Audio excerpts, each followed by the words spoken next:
धरती के ऊपर जब तमाम अत्याचार बढ़ता है तभी प्रभु को अवतरित होना पड़ता है।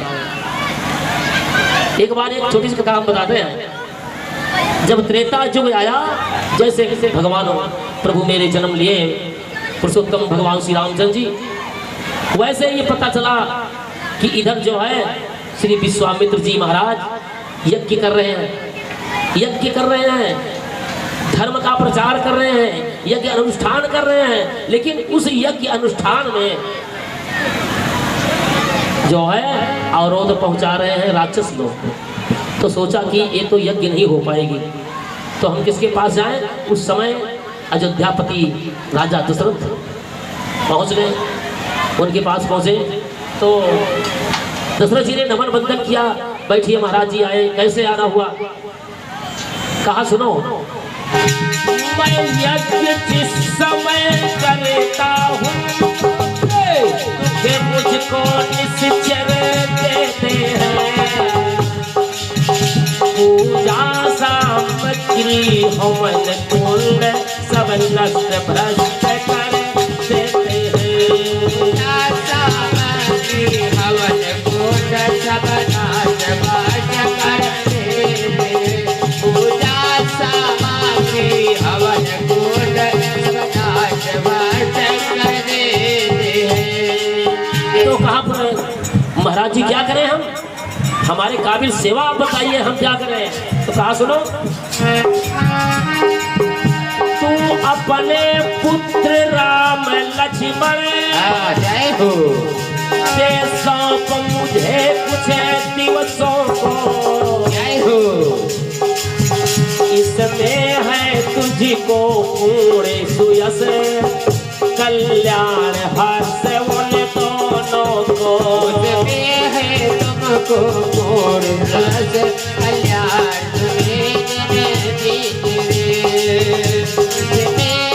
तुमको पूर्ण रस कल्याण। जैसे इस बात को कहा, तुम अपने दोनों पुत्र राम लक्ष्मण को सौंप दो। अरे दशरथ जी व्याकुल हो जाते हैं, मलिन हो जाते हैं, हाथ जोड़ते हैं कि प्रभु ऋषिवर, इसके अलावा जो कुछ मांगो हम सो दे सकते हैं, लेकिन ऐसा न कहो। फिर राम सदा सुख धाम मेरा कब उसका बिना गंवारा है। जय हो सब घर का वही चांदनी है, जीवन का वही सहारा है। घर का वही चांदनी है, घर का वही सहारा है। जीवन का वही चांदनी है, जीवन का वही सहारा है। जैसे इस बात को कहा, तैसे बाबा विश्वामित्र ने कहा, रे यह क्या कर रहे हो, तुम्हें बड़ा घमंड हो गया, बड़ा अहम हो गया। सुनो, दशरथ तुझ जैसे ज्ञानी को जय हो इतनी बच्चों की ममता है कि जा चुकी जवानी दीवानी फिर भी माया में भ्रमता है। जा चुकी जवानी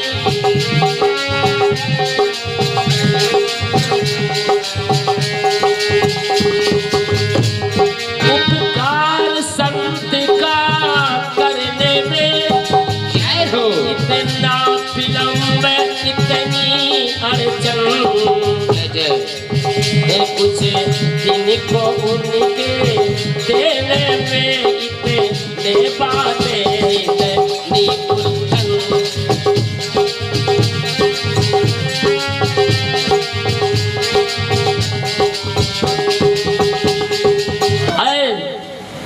दशरथ जी सुनो, यदि आज विष्णु से कहता मैं जय हो चल देते छोड़ करुण वाहन। जय हिल जाता उनका भी आसन।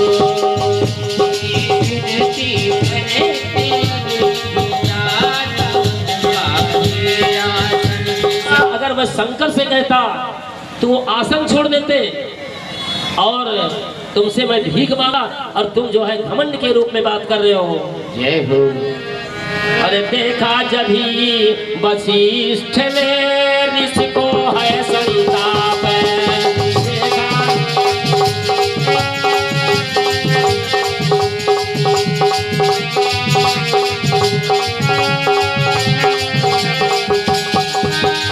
देखा जभी वशिष्ठ ने ऋषि को है संताप, निर्भ को समझाने लगे राजन छोड़ प्रलाप।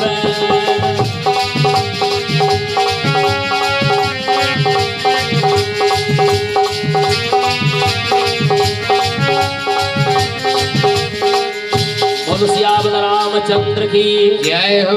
दशरथ जी बोलते हैं, दशरथ बोले अब मुझे नहीं सोच संताप, दोनों पुत्रों के हुए संरक्षक मुनि आप। का हाथ को पकड़ा और हाथ पकड़ करके भगवान राम और लक्ष्मण का विश्वामित्र जी के हाथों में हाथ पकड़ा दिया।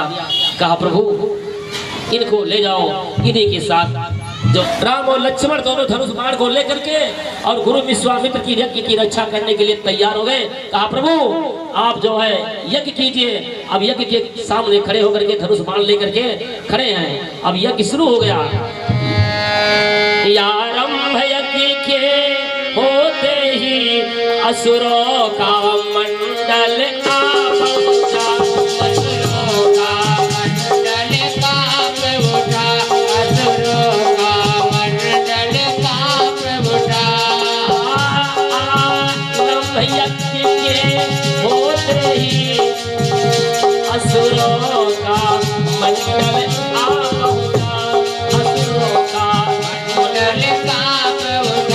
सुबह अनुष्ठान में विघ्न रूप निष्ठुर निश्चर दल आ पहुंचा। सुबह अनुष्ठान में विघ्न रूप निष्ठुर निश्चर आ पहुंचा। जब दोनों विजयी सिंहों का ये अवसर पहला अवसर हो, धर्म स्थापना करेंगे ये ऐसा विश्वास क्यों ना हो।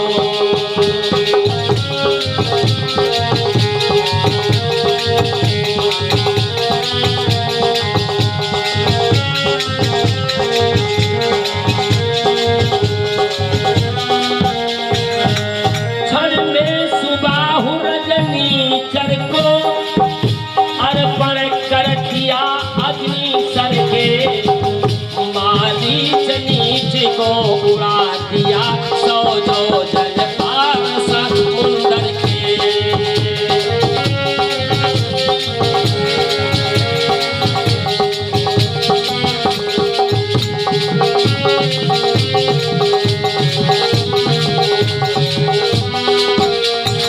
मारीच सुबाहु को भगवान उठाए बाण और मारा और मार करके 100 योजन उस पार गिरा दिया।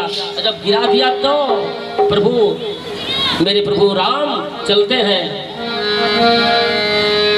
सचमुच उस समय भाग्य ऊंचा श्री लक्ष्मण श्री रघुबर का था, जब उनका सिर गुरु चरणों में उस सिर पर कर गुरु का था। जब गुरु के चरणों में भगवान अपने चरण को स्पर्श करते हैं तो ऊपर से विश्वामित्र अपने हाथ को रख करके उठाते हैं, बेटा उठो। उसके बाद में एक पत्रिका आती है, वो पत्रिका के साथ में भगवान आगे चलते हैं अपने गुरु की जी के साथ में। और जब आगे चलते हैं तो देखते क्या है कि हुआ अहिल्या नारी का इस प्रकार उद्धार। जैसे आगे बढ़े तैसे एक पत्थर की शिला पड़ी थी। भगवान राम ने इशारा किया कि प्रभु ये क्या है? कहे एक गौतम की नारी अहिल्या श्राप। बस ये पत्थर बन के पड़ी है और आप ही का इंतजार कर रही है। तैसे प्रभु राम अपने चरण को छुआ देते हैं, वो सुंदर नारी बन जाती है। इसी के साथ में ये कथा को हम यही विराम देते हैं। ये अहिल्या उद्धार की कथा होती है। बोल कन्हैया भगवान की जय।